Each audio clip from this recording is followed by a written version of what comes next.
Assalamualaikum warahmatullahi wabarakatuh. Perkenalkan, nama saya Mr. Salwa dari jurusan Hubungan Internasional kelompok 6. Bismillahirrahmanirrahim. Assalamualaikum warahmatullahi wabarakatuh. Perkenalkan, saya Syahrial Syahbani dari jurusan Hubungan Internasional kelompok 6 Dinamika Kekuatan Global. Assalamualaikum warahmatullahi wabarakatuh. Perkenalkan, saya atas nama Fadila Citra Dwi dari jurusan Hubungan Internasional kelompok 6 Dinamika Kekuatan Global. Bismillahirrahmanirrahim. Assalamualaikum warahmatullahi wabarakatuh. Perkenalkan, nama saya Rima Romantau dari jurusan Hubungan Internasional dari kelompok 6. Assalamualaikum warahmatullahi wabarakatuh. Perkenalkan, nama saya Widi Pradini Raka Putri dari kelompok 6. Perkenalkan, nama saya Maudi, jurusan Hubungan Internasional kelompok 6 mata kuliah Dinamika Kekuatan Global. Assalamualaikum warahmatullahi wabarakatuh. Perkenalkan, nama saya Andi Rizwan Darmawan, mahasiswa Hubungan Internasional kelompok 6 Dinamika Kekuatan Global. Sejarah hubungan teknologi antara Amerika Serikat dengan China telah berkembang selama beberapa dekade, dengan dinamika yang sering berubah seiring perubahan politik, ekonomi, dan strategi nasional kedua negara. Hubungan teknologi Amerika Serikat dan China mulai mendapatkan momentum pada era 1970-an. Ketika Presiden Richard Nixon mengunjungi China pada tahun 1972. Yang dimana kunjungan ini membuka pintu bagi peningkatan hubungan diplomatik dan ekonomi antara kedua negara. Pada dekade 1980-an, hubungan antara Amerika Serikat dan China semakin erat, dengan China yang mulai membuka ekonominya melalui reformasi dan keterbukaan yang dipimpin oleh Deng Xiaoping. Banyak perusahaan Amerika Serikat mulai melihat potensi pasar China yang besar dan mulai berinvestasi di negara ini. Pada era 1990-an hingga awal 2000-an, globalisasi dan pertumbuhan ekonomi China yang pesat membawa dampak besar pada hubungan teknologi kedua negara, yang dimana China menjadi pusat manufaktur dunia, memproduksi berbagai produk teknologi untuk perusahaan-perusahaan Amerika Serikat. Sedangkan perusahaan teknologi besar Amerika Serikat seperti Apple, Microsoft, dan Intel Corporation mulai memindahkan sebagian besar produksi mereka ke China karena biaya tenaga kerja yang lebih rendah. Kemudian pada dekade 2010-an, China mulai mengubah perannya dari sekedar pusat manufaktur menjadi inovator teknologi.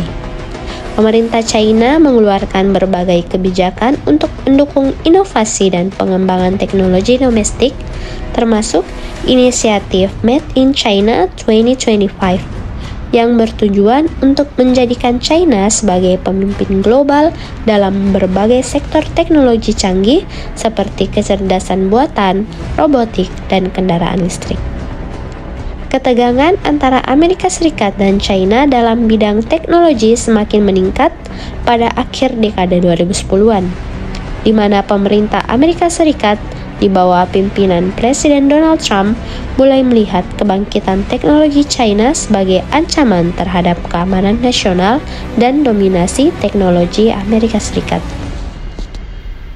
Hal ini kemudian memicu serangkaian tindakan seperti pelanggaran Huawei dari jaringan 5G Amerika Serikat, penutupan akses perusahaan teknologi China ke teknologi Amerika Serikat, dan pembatasan investasi di perusahaan teknologi strategis. Persaingan teknologi antara Amerika Serikat dan China ini mencangkup berbagai bidang, termasuk kecerdasan buatan, 5G, semikonduktor, dan keamanan cyber. Amerika Serikat berupaya melindungi teknologi kritisnya dengan mengimplementasikan kebijakan yang lebih ketat terhadap ekspor teknologi ke China. Sementara China berusaha memperkuat kapabilitas teknologi domestiknya untuk mengurangi ketergantungan pada teknologi asing. Hubungan teknologi antara Amerika Serikat dan China telah melalui berbagai fase, dari kerjasama yang sangat erat hingga persaingan yang sangat sengit. Kedua negara terus memainkan peran penting dalam landscape teknologi global, dan perkembangan lebih lanjut dalam hubungan ini akan sangat berpengaruh terhadap arah inovasi dan ekonomi dunia di masa depan. Perbandingan investasi dalam kecerdasan buatan antara Amerika Serikat dan China merupakan salah satu topik paling menarik dan relevan dalam landscape teknologi global saat ini. Kedua negara ini berlomba-lomba menjadi pemimpin dalam teknologi AI dengan masing-masing negara mengerahkan sumber daya yang signifikan untuk memastikan dominasi di bidang ini. Pada awalnya, Amerika Serikat memimpin dalam penelitian dan pengembangan AI. Universitas-universitas top seperti MIT, Stanford, dan Carnegie Mellon menghasilkan banyak inovasi dan melahirkan para pakar AI terkemuka. Perusahaan teknologi besar seperti Google, Microsoft, Facebook, dan Amazon juga berinvestasi besar-besaran dalam AI, membentuk tim penelitian khusus dan mengakuisisi startup AI yang menjanjikan. Pada tahun 2014, Google mengakuisisi DeepMind, sebuah perusahaan AI yang kemudian terkenal karena mengembangkan AlphaGo, sistem AI yang berhasil mengalahkan pemain Go terbaik di dunia. Pendanaan untuk AI di Amerika Serikat berasal dari berbagai sumber, termasuk pemerintah, venture capital, dan perusahaan teknologi besar. National Science Foundation atau NSF dan Defense Advanced Research Projects Agency memberikan dana penelitian yang signifikan, sementara investasi swasta dari venture capital juga sangat besar, terutama di Silicon Valley. Pada 2021, Amerika Serikat meluncurkan National Artificial Intelligence Initiative untuk mengkoordinasikan strategi nasional di bidang AI yang mencakup investasi dalam penelitian, pengembangan tenaga kerja, dan penerapan AI di sektor-sektor penting. Sementara itu, China telah menunjukkan peningkatan luar biasa dalam investasi dan kemajuan teknologi AI dalam dekade terakhir. Pada 2017, Dewan Negara China merilis rencana pembangunan AI generasi baru yang ambisius, yang menetapkan tujuan untuk menjadikan China sebagai pemimpin global dalam AI pada tahun 2030. Pemerintah China berkomitmen untuk menginvestasikan miliaran dolar dalam penelitian, pengembangan, dan aplikasi AI. Selain itu, pemerintah daerah dan kota-kota seperti Beijing, Shanghai, dan Shenzhen juga mendirikan zona teknologi khusus untuk mengalokasikan dana besar untuk proyek-proyek AI. China juga memiliki perusahaan teknologi besar yang sangat aktif dalam bidang AI, seperti Baidu, Alibaba, dan Tencent, atau yang sering disebut sebagai BIT. Baidu misalnya telah mengembangkan platform AI yang kuat dan berinvestasi dalam teknologi mobil otonom. Alibaba menggunakan AI secara ekstensif dalam e-commerce dan logistik, sementara Tencent menerapkan AI dalam permainan, media sosial, dan layanan kesehatan. Selain BAT, startup AI di China seperti SenseTime dan McAfee telah mendapatkan investasi besar dan menjadi pemimpin dalam pengenalan wajah dan teknologi pengawasan. Salah satu perbedaan utama dalam pendekatan Amerika Serikat dan China terhadap AI adalah dalam hal regulasi dan privasi data. Amerika Serikat memiliki kerangka kerja regulasi yang lebih ketat dan pedoman etika yang lebih kuat terkait penggunaan data pribadi. Ini seringkali memperlambat pengembangan dan penerapan teknologi AI yang memerlukan akses luas terhadap data pengguna. Sebaliknya, China memiliki pendekatan yang lebih permisif terhadap pengumpulan dan penggunaan data yang memungkinkan pengembangan teknologi AI yang lebih cepat dan seringkali lebih agresif, terutama dalam aplikasi yang melibatkan pengawasan dan kontrol sosial. Di bidang pendidikan dan pelatihan, kedua negara juga berinvestasi besar-besaran. Amerika Serikat memiliki tradisi panjang dalam pendidikan teknologi dan ilmu komputer dengan program-program AI yang kuat di universitas-universitas ternama. Namun, China juga dengan cepat mengejar ketertinggalan, meningkatkan kapasitas pendidikan tinggi mereka, dan bekerja sama dengan universitas-universitas top global untuk mengembangkan program AI. Selain itu, pemerintah China mendorong inisiatif pendidikan STEM, Science, Technology, Engineering, and Mathematics di seluruh negeri untuk mempersiapkan generasi berikutnya yang mahir dalam teknologi AI. Kedepannya, persaingan antara Amerika Serikat dan China dalam AI memungkinkan mereka semakin intensif. Kedua negara berupaya mendominasi sektor-sektor kunci seperti kesehatan, transportasi, keamanan, dan militer. Di bidang kesehatan, AI digunakan untuk diagnosis penyakit, pengembangan obat, dan perawatan pasien. Di sektor transportasi, teknologi mobil otonom dan manajemen lalu lintas berbasis AI sedang dikembangkan. Dalam bidang keamanan, AI digunakan untuk pengawasan, analisis data intelijen, dan bahkan operasi militer otonom.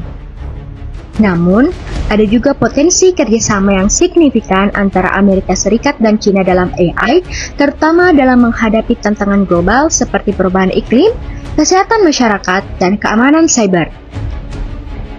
Inovasi yang berasal dari Amerika Serikat seringkali menjadi standar global, mempengaruhi bagaimana perusahaan di seluruh dunia mengadopsi dan mengimplementasikan teknologi baru.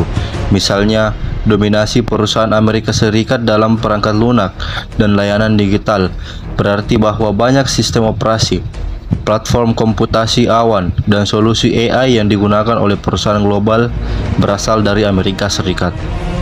China, di sisi lain, telah melakukan lompatan besar dalam teknologi dalam beberapa dekade terakhir dengan dukungan kuat dari pemerintah dan strategi nasional yang ambisius, seperti Made in China 2025.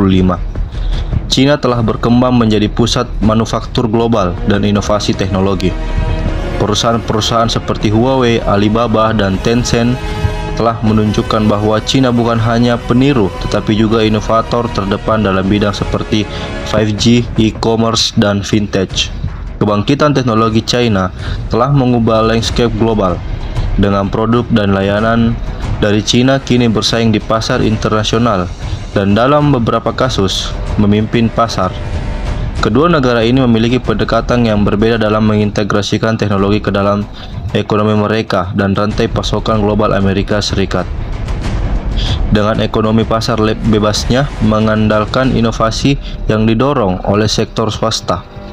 Investasi besar-besaran dalam penelitian dan pengembangan didukung oleh ekosistem venture capital yang dinamis, telah memungkinkan startup dan perusahaan teknologi untuk berkembang pesat. Teknologi dari Amerika Serikat seringkali menjadi ujung tombak dalam menciptakan model bisnis baru dan meningkatkan efisiensi dalam rantai pasokan. Misalnya penggunaan AI untuk mengoptimalkan rantai pasokan dan analisis Big Data untuk memprediksi permintaan pasar telah menjadi praktik umum di perusahaan-perusahaan Amerika Serikat. China dengan pendekatan yang lebih terpusat menggunakan perencanaan strategis nasional dan investasi langsung pemerintah untuk memacu perkembangan teknologinya. Kebijakan yang mendukung dan inisiatif seperti pembangunan zona ekonomi khusus telah menciptakan lingkungan yang kondusif bagi perusahaan teknologi untuk tumbuh. Selain itu, China memiliki akses ke pasar domestik yang besar, yang memberikan keuntungan skala besar bagi perusahaan teknologi domestik. Dalam rantai pasokan global, China telah menjadi pemain kunci sebagai pusat manufaktur utama dunia, yang didukung oleh kemampuan teknologi yang terus berkembang. Implementasi teknologi seperti otomatisasi pabrik dan blockchain untuk melacakkan asal-usul produk menunjukkan bagaimana China memanfaatkan teknologi untuk meningkatkan efisiensi dan transparansi rantai pasokan. Pengaruh teknologi dari Amerika Serikat dan China terhadap ekonomi global juga terlihat dalam ketegangan geopolitik dan kebijakan perdagangan. Persaingan antara kedua negara seringkali memicu ketidakpastian di pasar global. Misalnya, perang dagang dan pembatasan ekspor teknologi penting seperti semikonduktor telah mengganggu rantai pasokan dan memaksa perusahaan untuk mencari alternatif atau mengubah strategi sourcing mereka. Hal ini menunjukkan bagaimana ketergantungan global pada teknologi dari kedua negara dapat menciptakan kerentanan dalam rantai pasokan yang kompleks. Namun, persaingan ini juga mendorong inovasi lebih lanjut. Kedua negara berusaha untuk mengungguli satu sama lain dalam teknologi terdepan seperti AI, 5G, dan kendaraan listrik, yang menghasilkan perkembangan teknologi yang cepat dan peluang baru bagi ekonomi global. Peningkatan investasi dalam teknologi hijau dan energi terbarukan, misalnya, berpotensi mengurangi dampak lingkungan dari aktivitas ekonomi dan menciptakan peluang baru dalam industri energi.